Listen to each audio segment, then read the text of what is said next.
આ સ્ટોપ લખેલું શું કામ છે તમને ખબર છે? સ્ટોપ, આ રસ્તો હું કામ બંધ કર્યો છે? આની પાછળની લાંબી કહાની છે, સાંભળો તમે. હું જે વિડીયોની અંદર તમને ખુલાસો કરું છું એ આ રસ્તો બંધ કરી દેવામાં આવ્યો છે ઘણા લાંબા સમયથી, અને આ રસ્તો અહીંયાથી ટર્ન મારે એટલે ભીમનાથ ગામ તરફ જાય છે. તો એ રસ્તો બંધ કરી દેવામાં આવ્યો છે. શા માટે સ્ટોપ લખ્યું છે સાંભળો તમે. હું આખી તમને ઘટના બતાવું છું, શા માટે આ રોડને બ્લોક કરવામાં આવ્યો છે.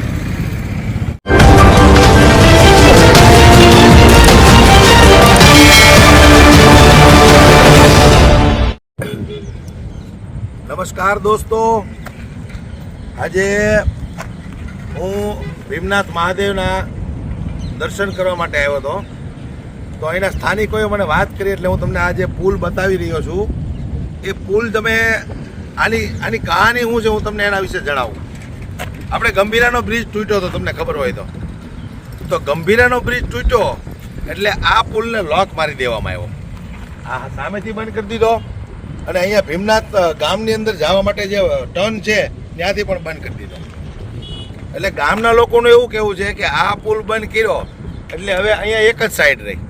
તો રાતે ઘણી બધી વખત અકસ્માત બને છે.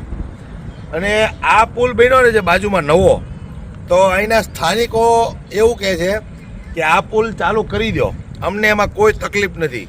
કારણ કે નવો પુલ જે બન્યો ને એની ઉપર એ ગામના લોકોને વિશ્વાસ નથી. એનું કારણ છે કે એ પુલ લગભગ બનતા ચાલુ કામે 2 વખત તૂટી પડ્યો છે. અને આ પુલ વર્ષો જૂનો છે, વર્ષો જૂનો આ પુલ છે. એટલે આ લોકોએ જ્યારે બંધ કર્યું ત્યારે અહીંના સ્થાનિકોને એવું કહેવામાં આવ્યું હતું કે અમે અત્યારે આ પુલને બંધ કરીએ છીએ, વહેલી તકે અમે આ પુલ રિપેર કરી અને ચાલુ કરી દેવું. હવે તમે વિચાર કરો, ગંભીરાની ઘટના કેટલા સમય પહેલાં બની હતી. હજી આ પુલ ઉપર એ લોકોએ એક કાંકરી પણ નથી નાખી. અને અહીંના સ્થાનિકોને એવા મૂર્ખ બનાવે છે કે આ પુલ અમે વહેલી તકે ચાલુ કરી દેવું. બાજુમાં જે પુલ છે એ 2 વાર બનતા તૂટી પડ્યો છે. એટલે અહીંના લોકોનું એવું કહેવું છે કે આ પુલ વહેલી તકે ચાલુ થાય, અને આ પુલ ચાલુ હોય ને આની હાલતમાં તો એમને કોઈ તકલીફ નથી. કારણ કે આ પુલના જે પિલર નીચે અમે જોયા ને એકદમ એવા મજબૂત બનેલા છે. ઘણા ખાસા સમયથી આપણે નિલેશભાઈ કેટલા ટાઈમથી બન્યા છે? વર્ષો થઈ ગયા એ પુલના. હે, એટલો બધો જૂનો પુલ છે. એટલે આ પુલ જે છે ને એ એટલો વર્ષો જૂનો પુલ છે. તમારે કેટલા વર્ષ છે? 37. લગભગ આ ભાઈનું એવું કહેવું છે, આ ગામના લોકો સ્થાનિક જ છે કે ભાઈ આ પુલ અંદાજે લગભગ 60 વર્ષ પહેલા બનેલો છે. તો એ પુલ એટલો મજબૂત છે કે એ પુલમાં કોઈ પણ જાતની એ લોકોને તકલીફ નથી. ને આજે આ પુલ નવો બન્યો ને, જો આ પુલ એ ચાલુ કામે 2 વાર તૂટી ગયો હતો. અહીંના લોકોને એવું કેવું છે. તો હવે ગામના લોકોને આ પુલ ઉપર ભરોસો નથી જે ભાજપની સરકારમાં બન્યો છે. અને આ પુલ લગભગ 50-60 વર્ષ જૂનો છે. લગભગ તો ખ્યાલથી અંગ્રેજો વખતથી છે, 1900 ટાઈપ. આપણે સમજો ને કે આઝાદી પછીનો પુલ છે. તો એ પુલ ઉપર એ લોકોને ભરોસો છે. તો આ ભ્રષ્ટાચારી સરકાર હવે ગામના લોકોને કેવી તકલીફ પડે છે કે અહીંયા એક જ સાઈડ કરી નાખી. તો રાતે આ સ્થાનિકોનું એવું કહેવું છે કે ઘણી બધી વખત નાના મોટા અકસ્માત થાય છે. અને બીજા નંબરમાં આ ભીમનાથ ગામની અંદર આવવું હોય તો ઘણા બધા લોકો રસ્તોય ભૂલી જાય છે કે પુલથી આ લાઈન ઉપર ચડી જાય એટલે સીધા વયા જાય. પછી ત્યાં એક નાની એવી કેડી આવે છે, એ કેડીમાં થઈને ગામમાં જવાનું થાય. અસલ ગામનો મેઇન રસ્તો આ છે જવાનો. તો ઘણા બધા લોકોથી એવી ભૂલ થઈ જાય કે આગળ વયા જાય, કાં તો એ કેડીમાંથી પછી ઉતરવું પડે અને કાં પછી રિટર્ન મારવું પડે. એટલે આ ભ્રષ્ટાચારી સરકાર નાના મોટા કામો માટે જનતાને એવા હેરાન કરે, એવા તકલીફમાં નાખે કે આપણને એમ થાય કે આ લોકો ખાલી પૈસા, માત્ર ને પૈસા તિજોરી ભરવા માટે જ આવે છે.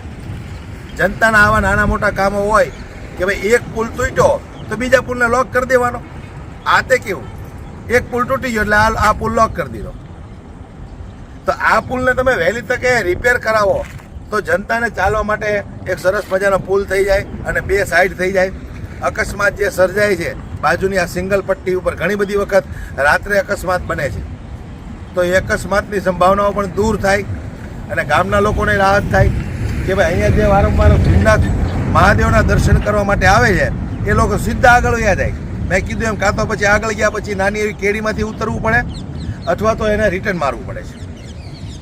એટલે આ ગામના લોકોની સમસ્યા છે અને આવી તો સમસ્યા ગામડે ગામડે ખૂબ છે. પણ આ ભારતીય જનતા પાર્ટીના ચૂંટાયેલા નેતાઓ, જે એ ગામના એ જિલ્લાના ચૂંટાયેલા નેતાઓ આવી નાની નાની સમસ્યામાં ધ્યાન દેતા નથી. કારણ કે એમને ખબર છે કે અમને વોટ મળી ગયા છે, ગામના લોકોની અંદર બોલવાની તાકાત નથી, એટલે આ બધી ભક્તિઓ ચાલે છે. કરોડો અબજો રૂપિયાના તાયફા કરી નાખે છે. ઓહો 200 500 કરોડના કૌભાંડો કરી નાખે છે આ લોકો. એટલા પૈસા ઘર ભેગા કરે છે. પણ જનતા માટે આ એક પુલ થોડો જ રિપેર કરવો છે, બાકી પુલમાં એવી કોઈ તકલીફ નથી. બંને સાઈડે બરાબર મારેલી છે કે ભાઈ નીચે કોઈ પટકાઈ ન જાય. ખાલી આ પુલ ઉપર એ લોકોને સરસ મજાનો રોડ બનાવવાનો છે. તો એટલા કામ માટે તમે વિચાર કરો, આ લોકો કેટલા કામચોર છે કે બે સાઈડ બંધ કરી દીધી. એટલે આપણે સરકારને વિનંતી કરીએ કે આ ગામના લોકોની જે નાની નાની તકલીફો છે એમાં કંઈક નિવારણ લાવો. બાકી ખાલી તમારી તિજોરીઓ ભરવા માટે તમે ચૂંટણીઓ લડો છો. પણ હવે જનતા જો જાગૃત થશે ને તો 2027માં તમારા કમળને કચડી નાખવાની છે. આ ફાઇનલ છે. વિડીયોને ખૂબ શેર કરજો, દરેક લોકો સુધી પહોંચે. અને ગામે ગામે આવી નાની નાની ખૂબ સમસ્યાઓ છે, પણ ગામની જનતા સહન કરી લે છે. બિચારા બોલતા નથી, ભોળા માણસો છે ગામના લોકો. આ સરકાર સામે પડે તો એક તો એને એ ડર છે કે કાંઈક બોલશો તો ઉચકાવીને જેલમાં નાખી દે. એટલે હું ગામના લોકોને કહું છું, જ્યાં જ્યાં આવી તકલીફ સમસ્યાઓ હોય એમના તમે વિડીયો બનાવો, સોશિયલ મીડિયામાં વાયરલ કરો. લોકોને ખબર પડે કે આ ભ્રષ્ટ ભારતીય જનતા પાર્ટીના શાસનની અંદર કેવા કેવા કામો થાય છે કે જેના કારણે જનતા ખૂબ દુઃખી થાય છે, ખૂબ પીડાય છે. આમની તકલીફ કોઈને ખબર પડતી જ નથી, કારણ કે એ લોકોને એર કન્ડિશન ઓફિસમાં બેસવાનું છે, એમને કોઈ દી આ રોડ ઉપરથી નીકળવાનું નથી.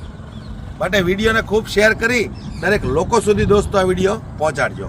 જય હિન્દ, જય ભારત, જય જવાન, જય કિસાન.